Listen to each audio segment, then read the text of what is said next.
Hello, everybody, and welcome to That Hashtag Show. I'm sitting here with Bruce Dickinson, the lead singer of Iron Maiden, the man behind the Mandrake Project, and tons of other wonderful, wonderful music. And we're talking the Mandrake Project comic book from Z2. And so the first issue is out, the second issue is out, the third issue is coming out soon. And my first question for you, Bruce, is for the people out there who haven't read the comic or watched or listened to this album, can you describe the Mandrake Project, just sort of like elevator pitch it for me? Yeah, okay. So Mandrake Project is, well, at the end of episode 1, you discover that the Mandrake Project is basically science has conquered death. And by storing the human soul at the point of death, bottling it in effect, and can be reinserted into something else. That's the basis of what happens next. And what happens next is the interaction between the lives of all the people on the Mandrake Project. They all have different expectations of what will happen. They all have different motivations, and they all have secrets. And it's not so much about the technology or the mechanisms. I mean, there is that in there, but what it's about is the characters. I noticed that while reading it, that it doesn't really delve into the technical aspect of it. It gets there later on, but in these first two issues, at least, that's yeah. not really the focus. It's about these characters. You build. You've got 12 episodes, and you build. There is a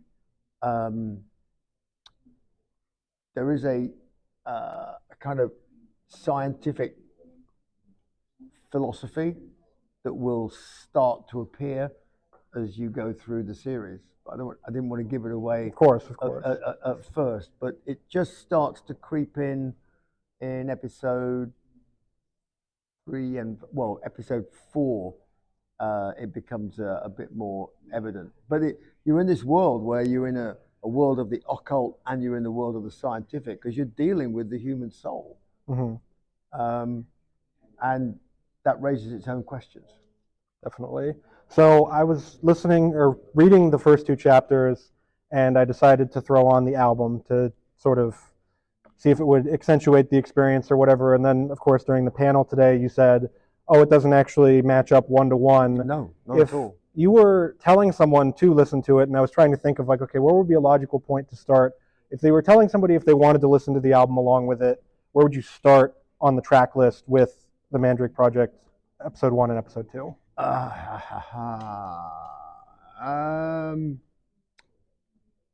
I would say, I would probably say, I would say Resurrection Man, because that was a song which was written when the album was going to be like a literal connection with the comic, which it's now no longer. That was a song. That was one of the songs which was like the lyrics are like a throwback to them. What I've ended up doing is having little bits of the comic, odd lines thrown in, peppered. And what I'm also able to do is populate future editions of the comic with odd little links that might go back to not just Mandrake Project album, but other albums as well. Speaking of other albums, the songs you've written for Iron Maiden for your solo career, you've written Empire of the Clouds, Power Slave. Those songs are so cinematic in their lyrics and the way that they sort of tell the story through the whole thing. Is that sort of like that part of your brain? Do those two go together where it's like writing the music and writing this? Because I know you said you were talking about as well, like you wrote a screenplay for this. Yeah. First off, do those two brains kind of cross, or is it something that you use one and don't use the other? No, my brain is a visual brain, so I see things when I'm writing lyrics, or the thing that the thing that the creator has endowed me with is to see stories and things. What he or she has failed to endow me with is the ability to actually draw anything other than stick men. So I'm constantly tortured by going, I'd love to be able to draw that, but I just can't. But I can see it, so I have to describe it. Or if I'm singing it, so for example, if I was singing a Maiden song, one that I didn't write, let's say, I construct a movie in my head, and when I'm singing in the studio, what I'm singing, the words are just describing the movie that's running in my head. Now, it might not be the same movie that the guy that wrote the song created, but it's the movie that works for me. And that's what gives me the ability to animate it. And that's what goes on in my head when I sing. And it's what goes on when I write the comics. I have the visuals, and I could describe them in quite a lot of detail. But what I love is when you get the artist like Stas, for example, in episode 1, and I'm writing the script with Tony, and we give it to Stas, and I'm going, that's what I saw in my head, and he's doing it. The same like when I was a kid and I read Lord of the Rings. I was probably about 11, 12 years old, right? I read Lord of the Rings, and then years later, I go see Peter Jackson's movie of it,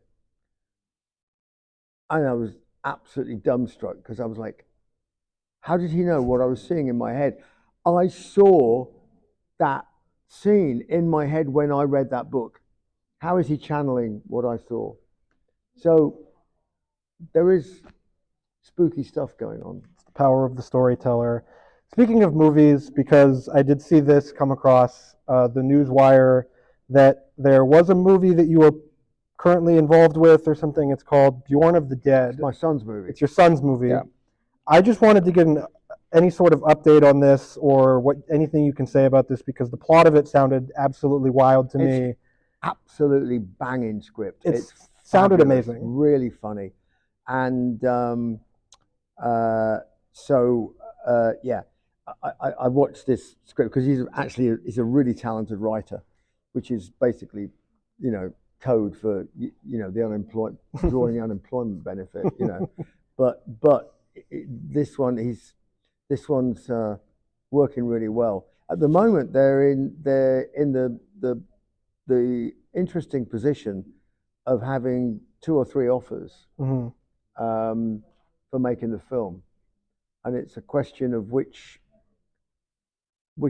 offers the best. Some of them offer more money but less creative control. So it's always this trade-off. But I think they're going to be making the movie and fairly soon. So I have a cameo in it. That's good. But I'm not a big part. I mean, come on, because he said, "Dad, would you do a cameo?" And yeah, come on. Who doesn't want to get eaten by a zombie? So the other one I have to ask about is Scream from Sarajevo. You did the documentary. I didn't do the documentary. Oh, well, the documentary was done. What impressed me about that documentary is that it was done by the people of Sarajevo, and then they asked me, would I be interested in talking on their documentary? And I was like, well, hell, yeah. But it's the film is their story, not my story. I'm the bit part actor that just enabled the story to take place. So there was or at least there was at one point, a feature film about that same story being written or made, or we, myself and another Hollywood writer, we started to flesh out what it would look like if you tried to do a story about the concert. And the first thing to say was that absolutely it doesn't want to be about the concert. Mhm. The concert is just the enabling event It's the frame that almost. or- brings different stories. Um, uh, None of which would really be about rock stars. Mhm. It's about other people. It's about the people of Sarajevo. So, but that's as far as we got. Well, there we go. There's the We update. haven't pitched it. We haven't done anything at all with it. So I want to circle back to the Mandrake Project. You are about to undertake the solo tour, the tour for the album, and to my surprise, I was actually in London when they announced the opening show that's coming in Los Angeles and at the Oh, the observatory. observatory, yeah. It's Yeah, a kind so of warm-up show, yeah. So what can I guess people that are going to go see either that show or people that are going to go see the tour in South America and elsewhere, what can they expect from the stage show, the set list, stuff like that? Oh well, I mean, we are going. We're going just we're taking our inspiration from like 1972 here. Mm-hmm. So we're going back to the old days when it was about music. So there's no monsters, no pyros, no nothing. You know, we're going to tell the whole story using hands, feet, fingers, and voices. We're probably going to have a screen, but it's not the backdrops and the things we're going to have on the screen will be at the discretion of the lighting designer. I'm just going to use the screen as just a part of the light rig, Mm-hmm. not to tell stories, not to do stuff. The storytelling comes from the music and us.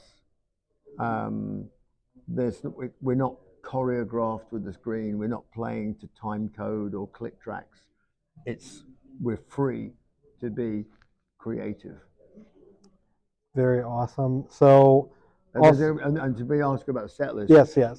So there's be probably 4 songs off the new album, and there's a whole bunch of songs that people will want to hear because they haven't heard them for 23 years. Was the last time I toured. Yeah, I think I was looking at Setlist FM and I was trying to see when the last time you did a solo show was, and it was 2000 something, 2005. No, before. Before that, yeah. Yeah. So Yeah. So there's going to be a whole bunch of songs that we have to play, otherwise we get lynched. And I want to play because we haven't played them for years. So we'll be doing Chemical Wedding and Tears of the Dragon and Book of Thel every now and again. But we can because of the band, the nature of the band, we can swap songs in and out.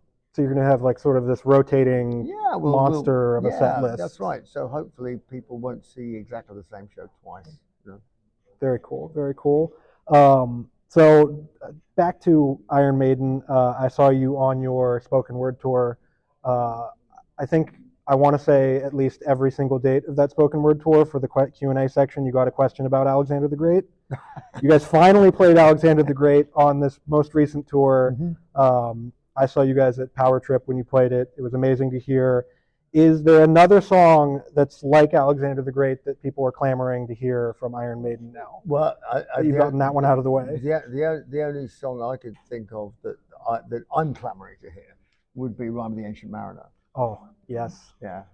You played that on the first Iron Maiden show I saw, which was amazing.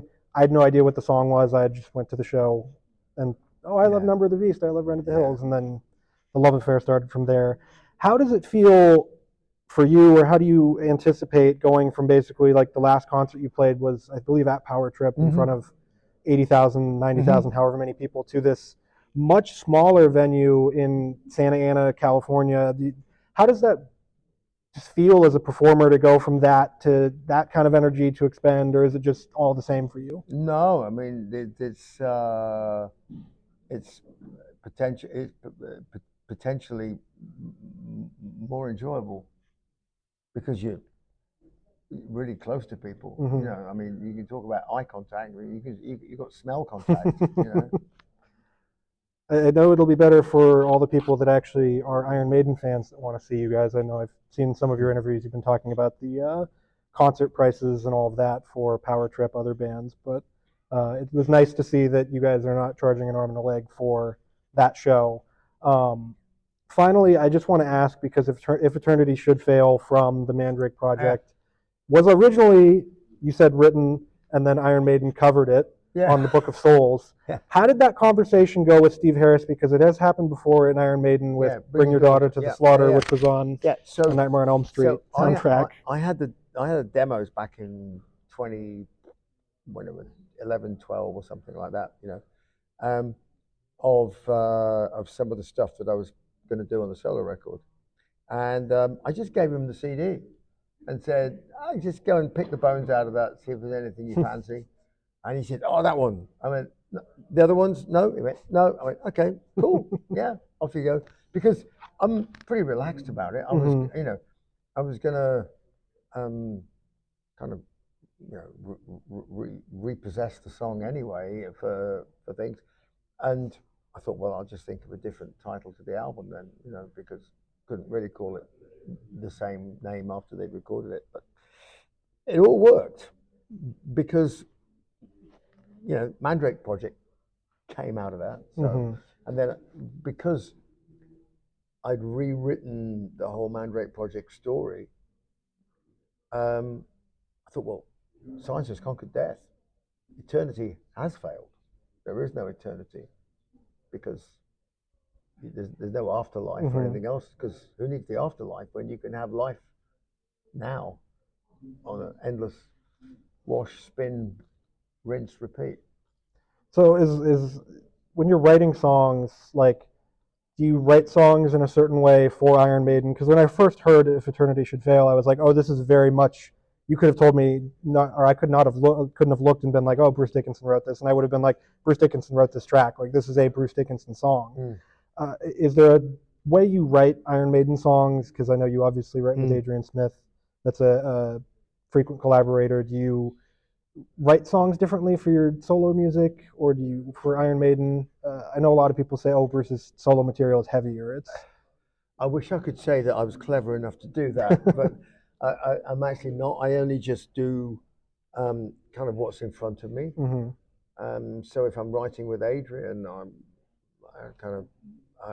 just go, okay, we can do this, and then